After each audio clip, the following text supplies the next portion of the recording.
கன்னி ராசி அன்பர்களுக்கு 2025ஆம் ஆண்டு தமிழ் புத்தாண்டு பலன்கள் என்னென்ன நன்மைகளை கொண்டு வந்து கொடுக்க போகிறது அப்படிங்கிறத பார்க்க போகிறோம்.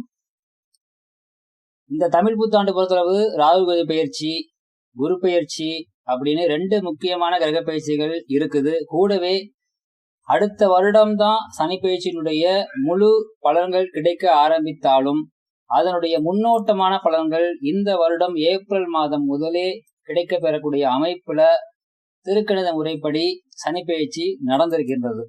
ஸோ பாத்தீங்கன்னா இதுல போட்டு ரொம்ப எல்லாம் குழப்பிக்காதீங்க. லைக் இப்போ பாத்தீங்கன்னா நீங்க இப்போ ஒரு ஊருக்கு கிளம்புறீங்க, வீட்டுல இருந்து கிளம்புற பொழுதே பாத்தீங்கன்னா நீங்க ஊருக்கு கிளம்பிட்டீங்கிறது முடிவாயிருச்சு. சரிங்களா? அந்த ஊர் எல்லையை போய் தொடக்கூடிய காலகட்டம்னு ஒண்ணு இருக்கு பாருங்க. உங்க ஊர் எல்லையை தாண்டதுன்னு ஒரு காலகட்டம் இருக்கு பாருங்க. இந்த டிஃபரன்ஸ் தான் பாத்தீங்கன்னா ஒரு விஷயம். இந்த உங்க ஊர்ல இருந்து நீங்க முதல்ல முழுசா லெஃப்ட் ஆயிட்டீங்களா, இப்போ உங்க வீட்டுல இருந்து கிளம்பிட்டீங்க, உங்க ஊர்ல இருந்து வெளியே வந்துட்டீங்களா அந்த ஊருக்கு போறதுக்கு அப்படிங்கிற மாதிரி இப்பவே அஷ்டம சனி, கண்டக சனி, 7.5 சனி அப்படின்னு எந்தெந்த ராசிக்கு எந்தெந்த அமைப்புகள் கிளியர் ஆகுதோ, எந்தெந்த ராசிக்கு எந்தெந்த அமைப்புகள் வருகிறதோ அதனுடைய முன்னோட்டமான பலன்கள் இப்பவே கிடைக்க ஆரம்பித்து விடும். அதன் அடிப்படையில கன்னி ராசி அன்பர்களுக்கு அடுத்த வருடம் தான் பாத்தீங்கன்னா கண்டக சனி அப்படிங்கிற அமைப்பு வருகின்றது. ஆனாலுமே இப்பவே கண்டக சனி வந்தா எப்படி இருக்கும் அப்படிங்கிறதுக்குரிய முன்னேற்றமான பலன்கள் கிடைக்க பெறுவீர்கள். ஜென்ம கேது விலகுது, சப்தம ராகு விலகுது. சரிங்களா? குரு பார்வை உங்களுடைய ராசியை விட்டு விலகுது. ஸோ பாத்தீங்கன்னா குரு பார்வை விலகுதுனாலே ஒரு பயம் வந்துடும். அடடா குரு பார்வை நல்லதுன்னு சொல்லுவாங்களே, குரு பார்வை விலகுதே அப்படின்னு சொல்லி பயப்படாதீங்க.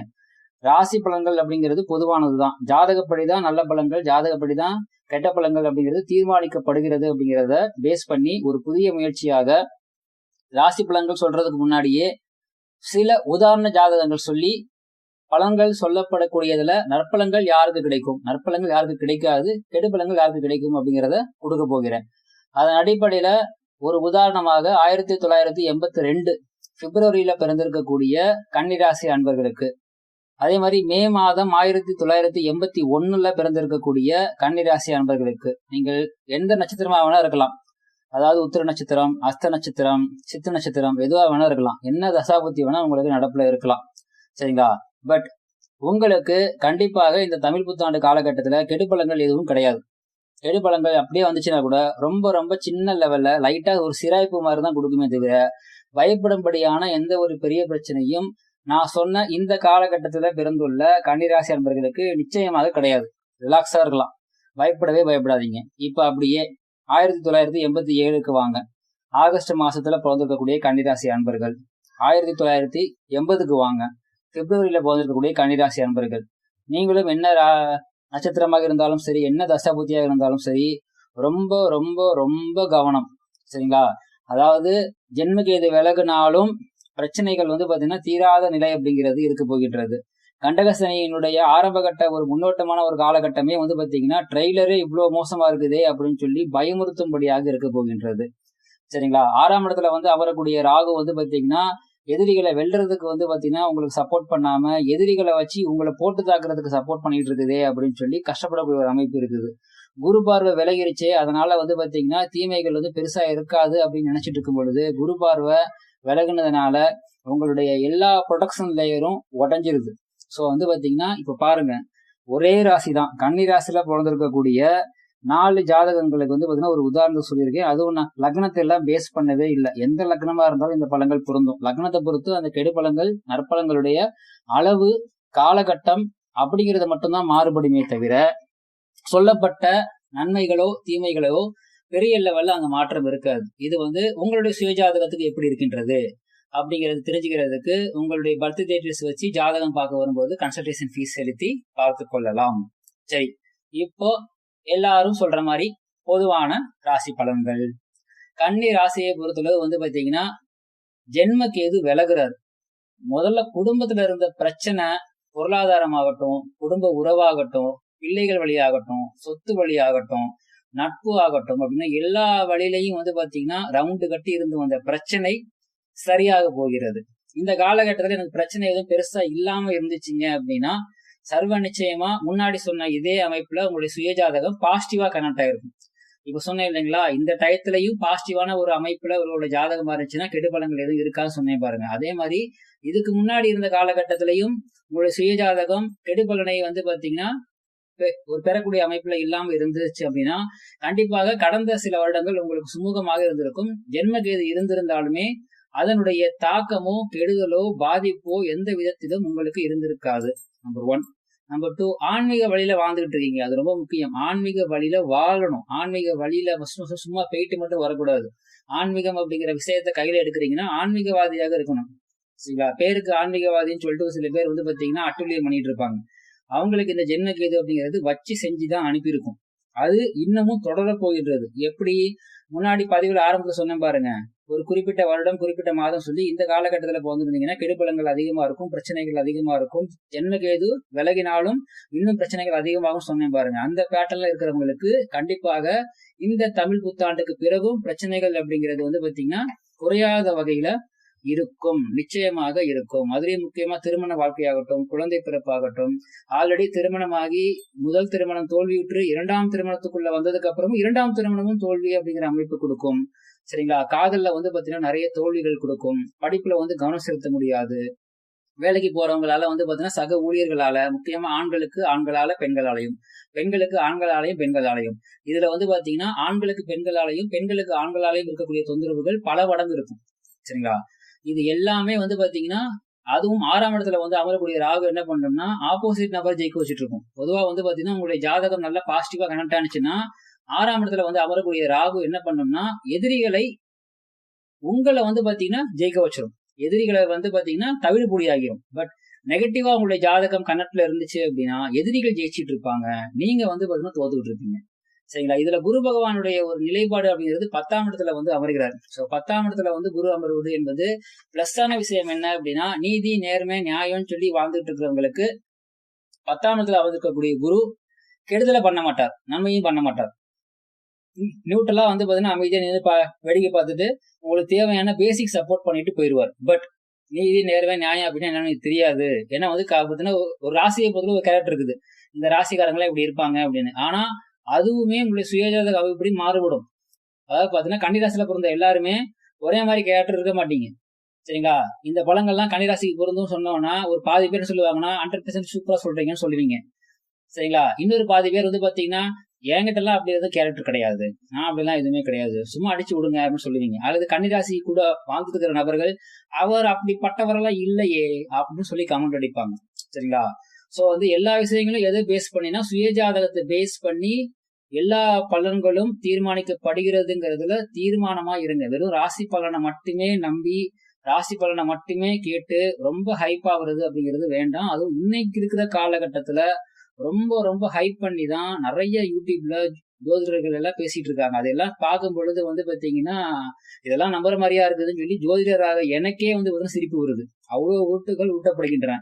இது எல்லாத்தையும் தாண்டி பிளஸ்ஸான அமைப்புகள் ராசிக்கு என்னென்ன இருக்குது அப்படின்னு சொல்லி பார்த்தோம்னா திருமணம் ஆகாதவர்களுக்கு திருமணம், முதல் திருமணம் தோல்வியுற்றவர்களுக்கு 2ஆம் திருமணம். சரிங்களா? காதலித்துக் கொண்டவர்களுக்கு திருமணத்தை நோக்கி காதலை அழைத்து செல்லுதல். திருமணம் ஆயிடுச்சு, குழந்தை பிறப்பு வந்து பாத்தீங்கன்னா இல்ல, பாதிக்கப்பட்டிருக்குது, மருத்துவம் எடுத்துட்டு இருக்கோம், செயற்கை முறையில போகலாமா இயற்கை முறையில போகலாமா அப்படிங்கிற எல்லா அமைப்புக்குமே இப்ப தீர்வு கிடைக்கும். ஏன்னா சில ஜாதகங்களுக்கு செயற்கை முறையில போனா பிரச்சனை ஆகும். அவங்களுக்கு செயற்கை முறையில போகாம இயற்கை முறையிலே ஒர்க் அவுட் ஆகி கொடுத்துரும். சில ஜாதகங்களுக்கு இயற்கை முறையில முதல் குழந்தையை கொடுக்காது, செயற்கை முறைக்கு தான் போற மாதிரி இருக்கும். முதல் குழந்தை செயற்கை முறையில கொண்டு போய் பெத்துக்கிட்டு 2ஆம் குழந்தைக்கு வந்து பாத்தீங்கன்னா இயற்கை முறைக்கு மூவ் பண்ணக்கூடிய அமைப்பு சில ஜாதகங்களுக்கு இருக்கும். அந்த மாதிரி பெற்றுக்கொள்ளலாம். சரிங்களா? அதே மாதிரி வந்து பாத்தீங்கன்னா குழந்தைகளுடைய வந்து முன்னேற்றத்தை நோக்கி உங்களுடைய வாழ்க்கையை வந்து நகரும். அதாவது குழந்தைங்களுடைய ஜாதகம் வந்து பாத்தீங்கன்னா நல்ல விதத்துல வந்து பாத்தீங்கன்னா இருந்திருக்குதுன்னா அந்த குழந்தையினுடைய வளர்ச்சிக்காக உங்களுடைய வளர்ச்சியை வந்து பாத்தீங்கன்னா அது வந்து இன்க்ரீஸ் பண்ணும். லைக் இப்போ வந்து ஒரு குழந்தைக்கு ஒரு விஷயம் கொடுக்கணும், அப்ப என்ன பண்ணுவாங்கன்னா குழந்தைக்கு நேரடியா கொடுக்காம அந்த குழந்தைய யார் பாத்துக்கிறாங்க அவங்க கையில அந்த பொறுப்பை ஒப்படைப்பாங்க. புரியுதுங்களா? குழந்தைக்கு நேரம் பார்த்து அந்த விஷயத்த கையில கொடுங்க அப்படின்னு சொல்லி. அது மாதிரி குழந்தைக்கு தேவையான வளர்ச்சிக்காக உங்களுடைய வளர்ச்சியை இன்க்ரீஸ் பண்ணக்கூடிய ஒரு காலகட்டமா இருக்கும். ரொம்ப முக்கியமா 1989 ஒரு உதாரணம் சொல்றேன். 1989 சரிங்களா? கன்னிராசியில பிறந்திருக்கக்கூடிய ஒரு அன்பருக்கு இந்த காலகட்டம் வந்து பாத்தீங்கன்னா நெகட்டிவ் எந்த அளவுக்கு அதிகமா இருக்குதோ பாசிட்டிவும் அதே அளவுக்கு அதிகமா இருக்குது. நல்லா கேட்டுக்கோங்க. நெகட்டிவும் இருக்குது, பாசிட்டிவுமே இருக்குது. இப்ப முன்னாடி சொன்ன உதாரணங்கள்லாம் வந்து பாத்தீங்கன்னா நெகட்டிவ் அமைப்பு அதிகமா இருக்கிறது சொன்னேன். அதே மாதிரி பாசிட்டிவ் அமைப்புகள் அதிகமா இருக்கிறத சொன்னேன். இப்ப சொல்லிருக்கக்கூடிய 1989 ஆகஸ்ட்ல பிறந்திருக்கக்கூடிய கன்னிராசி அன்பர்களுக்கு வந்து பாத்தீங்கன்னா நெகட்டிவ் பெரிய லெவல்ல பர்சனல் லைஃப் மிகப்பெரிய லெவல்ல பாதிக்கப்படும். திருமணம் ஆயிருந்தது அப்படின்னா திருமண லைஃப்ல இருந்து வெளியே வர வச்சிடும். இல்லைன்னா வந்து பாத்தீங்கன்னா வாழ்க்கை துணையை பிரிந்து வேற ஒரு இடத்துல வாழ்ற மாதிரி இருக்கும். இல்லைன்னா வாழ்க்கை துணை கூட வந்து பாத்தீங்கன்னா தற்காலிக பிரிவினை ஏற்படும். சில டிவோர்ஸ் கூட ஆகலாம் அல்லது வாழ்க்கை துணை இழக்கலாம். இதுல எந்த கேட்டகரி அப்படிங்கிறது உங்க ஜாதகத்தை பொறுத்தது. இதுல பிளஸ்ஸான விஷயம் என்னன்னா இந்த காலகட்டத்துலதான் உங்களுக்கு வந்து பாத்தீங்கன்னா மிகப்பெரிய வந்து பாத்தீங்கன்னா ஒரு பொருளாதார மேன்மையும் கொண்டு வந்து கொடுக்கக்கூடிய ஒரு நிலைப்பாடு அப்படிங்கிறது இருக்கின்றது. இந்த பொருளாதார நிலைப்பாடு அப்படிங்கிறது என்ன பண்ணும்னா உங்களுக்கு பொருளாதாரம் சார்ந்து நீங்க வேற ஒரு இடத்துல வேற ஒரு ஊர்ல வேற ஒரு நாட்டுல வாழ்ந்துட்டு இருக்கீங்கன்னா வாழ்க்கை துணையுடன் பெரிய லெவல்ல தொந்தரவு கொடுக்காது. ஆனா வாழ்க்கை துணையுடன் சேர்ந்து வாழ்ந்துட்டு இருக்கீங்கன்னா பொருளாதார முன்னேற்றம் பெரிய லெவல்ல வந்து இருக்காதே தவிர பர்சனல் லைஃப்ல பெரிய லெவல்ல பாதிப்பு அப்படிங்கிறது கொடுக்கும். சோ இப்ப கன்னிராசிக்கு ரொம்ப முக்கியமா ஃபைனலான சூப்பரான அற்புதமான ஒரு நற்பலன். ஏன்னா வந்து பாத்தீங்கன்னா குரு பகவானுடைய பார்வையானது வந்து பாத்தீங்கன்னா உங்களுடைய ஜாதகத்துக்கு வந்து பாத்தீங்கன்னா அதாவது உங்களுடைய ராசிக்கு வந்து பாத்தீங்கன்னா எந்தெந்த இடங்கள்ல கனெக்ட் ஆகுது அப்படின்னு சொல்லி பார்த்தோம் அப்படின்னா வந்து பாத்தீங்கன்னா உங்களுடைய ராசிக்கு வந்து 2ஆம் இடத்துல வந்து பாத்தீங்கன்னா குரு பகவானுடைய ஒரு பார்வைங்கிறது தொடர்புபடுகிறது. 2ஆம் இடத்த குரு பார்த்தாலே குடும்பத்துல ஒரு நல்ல சுபகாரியம் நிச்சயமாக உண்டு. ஆனா சுபகாரியம் வந்து பாத்தீங்கன்னா பெயின் கொடுத்ததுக்கு அப்புறம் சுபகாரியம் கிடைக்க போகுதா, லைக் இப்போ ஒரு முதல் வாழ்க்கை முறிவடைந்து 2வது வாழ்க்கை கொடுக்க போகுதா, அல்லது முதல் குழந்தை பிறந்து இறந்துட்டு இன்னொரு குழந்தை வந்து அடுத்து கன்சீவ் ஆக போறீங்களா, அல்லது முதல் திருமணமே சிறப்பா அமைய போகிறதா, அல்லது முதல் குழந்தையை சிறப்பாக பிறக்க போகிறதா, அதாவது ஒரு பெயினை கொடுத்து உங்களுக்கு கொடுக்க போகின்றதா, பெயின் இல்லாம உங்க கையில கொடுக்க போகுதா அப்படிங்கிறது மட்டும்தான் இந்த காலகட்டத்துல மாறுபடுது. ஏன்னா வந்து பாத்தீங்கன்னா கன்னி ராசிக்காரர்களுக்கு வந்து பாத்தீங்கன்னா உங்களுடைய ராசியை வந்து பாத்தீங்கன்னா சனி பகவான் பார்க்கக்கூடிய ஒரு சூழல் அப்படிங்கிறது இப்ப உருவாகி இருக்கிறது. சோ இது வந்து இயல்பாகவே வந்து பாத்தீங்கன்னா முன் ஜென்மங்கள்ல நீங்கள் வந்து பாத்தீங்கன்னா தெரிந்தோ தெரியாமலோ வந்து பாத்தீங்கன்னா செய்து அதனால மத்தவங்க பெரிய லெவல்ல பாதிக்கப்பட்டு கண்ணீர் விட்டு அழுத சாபத்தினுடைய ஒரு பலனை இந்த காலகட்டத்துல யாருன்னே தெரியல, என்னன்னே தெரியல, வர்றவள நான் வந்து பாத்தீங்கன்னா அடிச்சுட்டு போறான் அப்படிங்கிற நிலைப்பாட்டை இன்னும் கொஞ்சம் அதிகப்படுத்தக்கூடிய ஒரு காலகட்டமா இருக்குது. ஆல்ரெடி அப்படிதான் இருக்குதுங்க அப்படின்னா அதை இன்னும் கொஞ்சம் இன்க்ரீஸ் பண்ணக்கூடிய ஒரு காலகட்டமா இருக்குது. இதை நீங்க தாங்க முடியுமா, அல்லது அதுல உங்களுக்கு ப்ரொடெக்ஷன் லேயர் கிடைக்குமா அப்படிங்கிறது எல்லாமே ராசியை பொறுத்தது கிடையாது, உங்களுடைய சுய ஜாதகத்தை பொறுத்தது. சரிங்களா? இதுல ரொம்ப ரொம்ப முக்கியமானது குரு பகவானுடைய பார்வை உங்களுடைய 4ஆம் இடத்துக்கு விழுகுது. சோ இது வந்து சொத்து சேர்க்கைக்கு சப்போர்ட் பண்ணும். 9ஆம் இடத்துக்கு வந்து பாத்தீங்கன்னா உங்களுக்கு வந்து பாத்தீங்கன்னா வந்து அமரக்கூடிய ஒரு கிரகம் என்ன கிரகமா இருக்குது உங்க ஜாதகத்துல. ஃபார் எக்ஸாம்பிள் ரிஷபத்துல உங்களுடைய ஜாதகத்துல என்ன கிரகம் இருக்குதுன்னு பாத்துக்கோங்க. அந்த கிரகம் சார்ந்து தெய்வ வழிபாடு செய்வது மூலியமாக இந்த தமிழ் புத்தாண்டு காலகட்டத்தில் இருக்கக்கூடிய ஒரு கெடுதல் பலன்களை நீங்கள் கண்டிப்பாக குறைத்துக் கொள்ள முடியும், நற்பலன்களை அதிகரித்துக் கொள்ள முடியும். உங்களுடைய சுயஜாதகப்படி என்ன நட்சத்திரம், என்ன தசாபுத்தி, என்ன கிரக நிலைகள் இருந்தாலும் அதுக்கு தகுந்தபடி அது கொஞ்சம் கொஞ்சம் அட்ஜஸ்ட் பண்ணி உங்களை காப்பாத்தி மேல கொண்டு வந்து நிறுத்திடும். நல்ல பலன்கள் ஆல்ரெடி ஜாதகப்படி இருக்குதா, நல்ல பலன்களை எக்கச்சக்கமா அள்ளி கொண்டு வந்து கொடுத்துரும். அதுக்காக வந்து பாத்தீங்கன்னா கோடீஸ்வர யோகம், மகாதன யோகம் அப்படி எல்லாம் திங்க் பண்ணாதீங்க. அது கேட்கறதுக்கு தான் நல்லா இருக்கும். பிராக்டிக்கல் லைஃப் அப்படின்னு ஒண்ணு இருக்குது.